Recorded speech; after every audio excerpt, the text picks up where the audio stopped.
अर्थय तथा वेश्या और सुंदर धर्महित रहित हो गए हैं। स्त्रियों ने पतिव्रता धर्म को छोड़ दिया है। इसलिए सब लोग होई देवी का व्रत करे। कार्तिकेय कृष्ण सप्तमी तथा अष्टमी को बाल वृद्ध और रोगियों को छोड़कर सबको यह व्रत करना चाहिए। बोल कार्तिक महत्व की जय। बोल विष्णु भगवान की जय।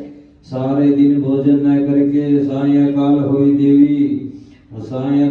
देवी जो कि मेरा ही नाम है पूजन करना चाहिए। अपने मकान को गोबर मिट्टी से लीप के द्वार पर चार रंगों काला पीला हरा और लाल से मेरी मूर्ति बनाए। अच्छे सुंदर पकवान बनाकर मेरी पूजा करे। तभी एक दीवर की स्त्री कहने लगी कि हे माता, हम नीच लोगों का करते हुए भीख बताइए। तब देवी ने कहा कि तुम लोग मेरे भक्त हो, सो सब लोग मेरा पूजन करके तेरी संतान को पूजेंगे तो उनकी पूजा सफल होगी, अन्यथा नहीं। मेरी पूजा के बाद कुम्हारहीन तथा मालिन की पूजा होगी। ऐसा कहकर देवी अंतर्ध्यान हो गए। नारद जी कहने लगे कि हे राजन, इस प्रकार देवी के कथानुसार सबने व्रत और पूजन किया तो सबके संकट दूर हो गए और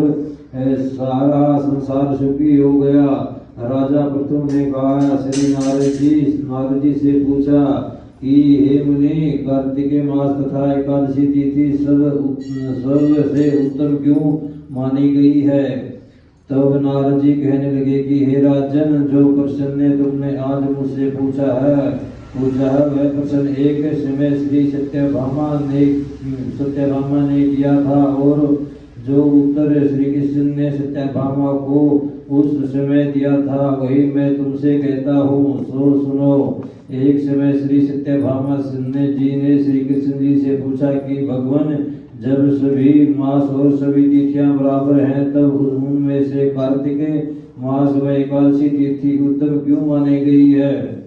तब श्री कृष्ण जी ने कहा, हे प्रिय, समुद्र का पुत्र शंख नाम वाला एक दैत्य था। वह दैत्य इतना बलवान था कि उसने इंद्र आदि देवताओं को स्वर्ग से निकालकर उनका स्थान स्वयं ले लिया। सब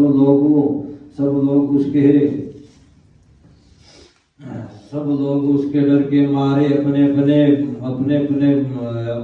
बाल बच्चों सहित पर्वत की गुफाओं में चले गए। तब उस दैत्य ने सोचा कि मैंने देवताओं का स्थान तो ले लिया, लेकिन वे जीते नहीं गए हैं। सब ऐसा प्रतीत होता है कि देवता वेद मंत्रों से बलवान है, इसलिए मंत्र सहित वेदों का हरण लिया जाए। जब उसने वैसा विचार किया तो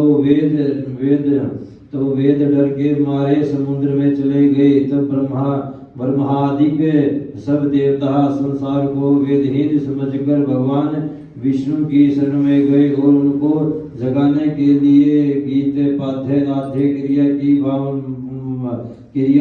भगवान के जागने पर आह्वान, आसन, पाध्य, अर्ध्य, आसन, स्नानम, वस्त्रम, यज्ञोपवीत, चंदनम, पुष्पम, धूपम, दीपम, नैवेद्य, पान, प्रतिदीक्षिणा, नमस्कारम, इन सब से सामग्रियों से भगवान का पूजन किया। तो भगवान प्रसन्न होकर देवताओं से कहने लगे कि हे देवताओं, हम तुमसे अति प्रसन्न है। अतएव शंख आदि दैत्यों को मारकर चारों वेदों को लाएंगे, परंतु आज से वेद बीज मंत्र सहित कार्तिक मास में जल में रहेंगे। अतएव कार्तिक मास में जो कोई जल में स्नान करेगा उसको यज्ञ के अनंत के समान फल मिलेगा और उसके समस्त विघ्न दूर हो जाएंगे। आप लोगों ने क्योंकि एकादशी के दिन हमको जगाया है, अतएव सब तिथियों में से एकादशी तिथि मान्य होगी। कार्तिक तथा एकादशी के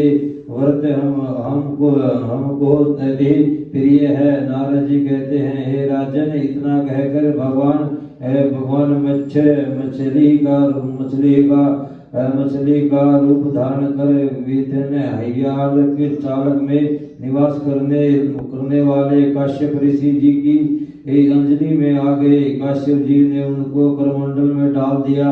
जब करमंडल भर गया तो मत्स्यय रूप होकर भगवान कहने लगे कि हमको कोई बड़ा स्थान दो। तब काश्यप जी ने घड़ा दिया। घड़ा भी भर गया तो उन्होंने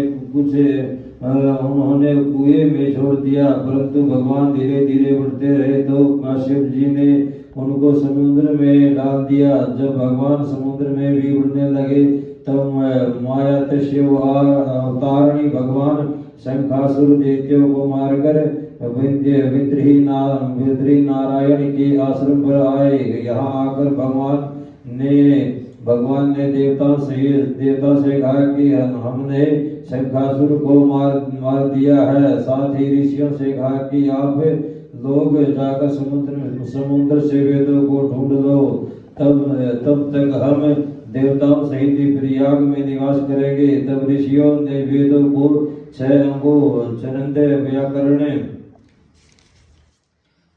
व्याकरण कोश वेद्यक ज्योतिष और सुमूर्ति सहित तपोबल द्वारा समुद्र में से ढूंढ निकाला। जिस वेद का जो भाग जिस ऋषि को मिला तब से वह भाग उसी ऋषि का माना गया। फिर सब ऋषियों इकट्ठे होकर देवताओं के पास आए। तत्पश्चात ब्रह्मा आदि देवता ने यह पर अश्वमेध यज्ञ किया। तब प्रयागराज तीर्थराज कहाँ जाने लगा। यह पर स्नान दान आदि यज्ञ दान करने से अनेकों जन्मों के पाप नष्ट हो जाते हैं। बोल कार्तिक महतो की जय, बोल विष्णु भगवान की जय। 15 माता आएगा जी।